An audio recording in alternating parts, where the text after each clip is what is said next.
Assalamualaikum to all my friends. This is Gafar Shah Bukhari. Welcome to my channel. So today I am starting lecture number 21 of the subject graph theory of the students for the students of BS and MS students in mathematics department. So on the topic graph representation. So आज मैं बात करूँगा graph representation के दूसरा जो topic है incidence matrix के ऊपर वो कैसे होता है इसके एग्जाम्पल में आपको सॉल्व करके बताऊँगा. So before starting my lecture, I am requested you that kindly subscribe my channel and share it with your friends. So let's start our today's lecture. So in today's lecture, graph representation. Number one is incidence matrix. First of all, we should know that what is incidence matrix. Incident matrix is a relation between vertex to edge. यानी vertex to edge कोई हम relation show करेंगे तो हम इसको कहेंगे incident matrix. In previous lecture we have clear that discussed that the relation between vertex to vertex that is HSC matrix, but in where whenever we show the relation between vertex to edge, that will be called incident matrix. So in incident matrix we will use three numbers 0, 1 and -1 to show the relation between vertex to edge. So 0 means that there is a relation, there means no relation between vertex to an edge, and 1 means there is a relation, but relation is that vertex in edge is going from the vertex and edge going from the vertex, यानी out going area यानी टेक्स जा रही है.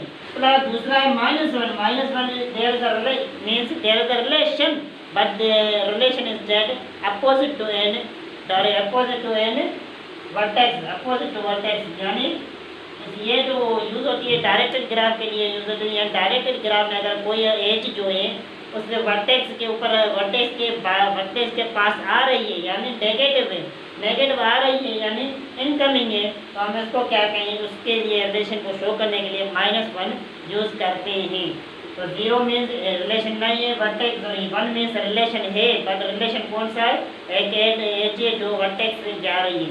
-1 means relation है लेकिन वो जो रिलेशन है जो एक एज है वो एज वर्टेक्स के पास से आ रही है. तो ये तो कुछ पॉइंट्स अब आते हैं इसके एग्जाम्पल्स में आएगा तो एग्जाम्पल की आपको बता दूँ. तो ये यहाँ मैंने 2 एग्जाम्पल लेके एक डायरेक्टेड ग्राफ है एक इनडायरेक्टेड ग्राफ है. तो हम इसके देखेंगे इंसिडेंट मैट्रिक्स कहते हैं कैसे होती है. तो पहले हम सॉल्व करते हैं इस प्रॉब्लम में. हमने डायरेक्टेड ग्राफ को देखिए. तो इनडायरेक्टेड ग्राफ ये इनडायरेक्टेड ग्राफ है, इसको डायरेक्टेड ग्राफ मैंने एग्जाम्पल नंबर 2 ये एग्जाम्पल नंबर 1. तो देखेंगे वर्टेक्स तो अब देखेंगे V1 to E1 यानी वर्टेक्स से बी का जो रिलेशन है E1 से कौन सा रिलेशन है या नहीं है. यानी वर्टेक्स से कोई एज V1 से कोई एज जा रही है E1 देखेंगे ये V1 है यहाँ E1 यानी ये एज है यानी वर्टेक्स E1 के साथ एज का रिलेशन है. तो हम रिलेशन शो करने के लिए लिखते हैं मैंने बताया. अब देखेंगे V1 to E2 V1 का जो रिलेशन है E2 के साथ. E2 कौन सी है यहाँ पे देखें यहाँ पे V1 है यहाँ पे E2 है यानी दोनों के बीच में कोई रिलेशन नहीं है. तो हम क्या लिखते हैं 0 लिखते हैं. V1 तो V3 देखेंगे ये V1 है ये V3 प्राप्त है ये V1 तो V3 यानी रिलेशन है इसको क्या कहेंगे 1. अब देखेंगे V1 तो E4 ये V1 है ये E4 है इसके दोनों के बीच में कोई रिलेशन नहीं है तो इसको क्या कहेंगे 0. अब देखेंगे V1 तो V5 V1 तो E5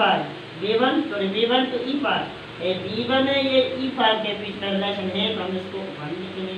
अब देखेंगे E6 के साथ कोई रिलेशन V1 का नहीं है बीच में एक वर्टेक्स है इसलिए यहाँ पे 0 लिखेंगे.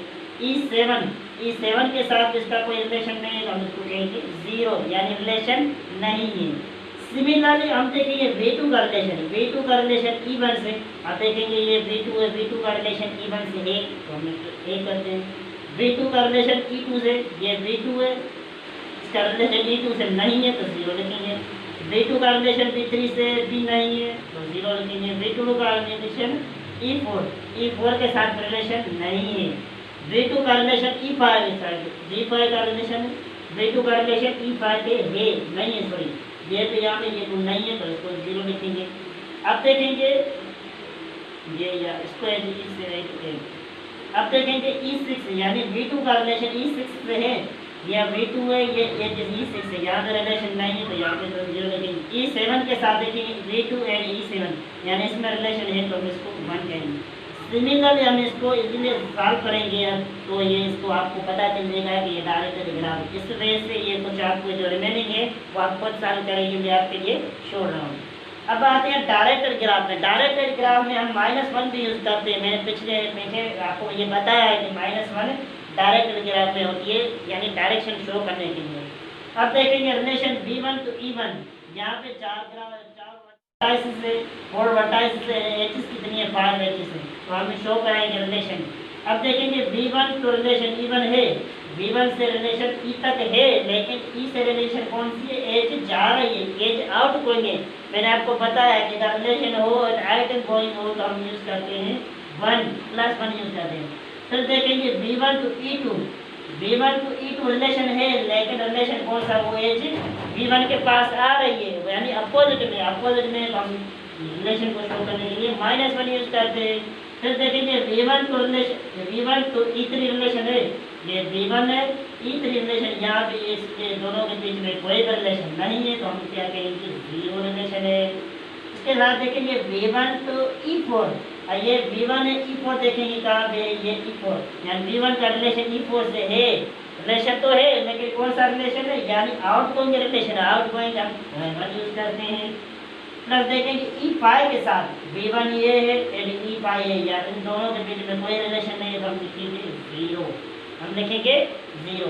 अब आते हैं B2, अब देखेंगे B2 का रिलेशन E1 से एज से रिलेशन है, लेकिन B2 के बाद जो एज E1 आ रही है यानी अपोजिट एज तो हम -1 यूज़ करेंगे। उसके साथ साथ देखेंगे B2 का रिलेशन E2 के साथ, ये B2 का रिलेशन E2 कौन सी है, ये इन दोनों के बीच में कोई रिलेशन नहीं है तो 0 लिखेंगे। E3 के साथ देखेंगे ये V2 है, ये E3 है, इन दोनों के बीच में रिलेशन नहीं है तो 0 लिखेंगे। V2 का रिलेशन देखेंगे E4 के साथ, E4 यहाँ पे इन दोनों के बीच में कोई रिलेशन नहीं है तो हम 0 लिखेंगे। फिर देखेंगे E5 के साथ रिलेशन, V2 का रिलेशन E5 के साथ है, लेकिन जो कनेक्शन है रिलेशन है कौन सा, अपोजिट है यानी E1 है जो उसके पास आ रही है, अपोजिट है हम -1 यूज़ करते हैं। तो आई होप कि आपको ये समझ आएगी, लेकिन यहाँ पे जो रिमेनिंग 2 कॉलम्स हैं वो आपको खुद को सॉल्व करने हैं, इसी तरीके से इसी मेथड से मैं आपके लिए छोड़ रहा हूँ, ये आप खुद सॉल्व करेंगे। तो आज के लेक्चर में 21 लेक्चर ये था, इंशाल्लाह नेक्स्ट वीडियो लेक्चर 22 में मिलते हैं दूसरे टॉपिक के साथ। एंड इससे पहले मैं आपको टेस्ट कर रहा हूँ कि kindly subscribe my channel and share with your friends. So let's start our today lecture in 22 previous lecture inshallah। तो तब तक के लिए अल्लाह।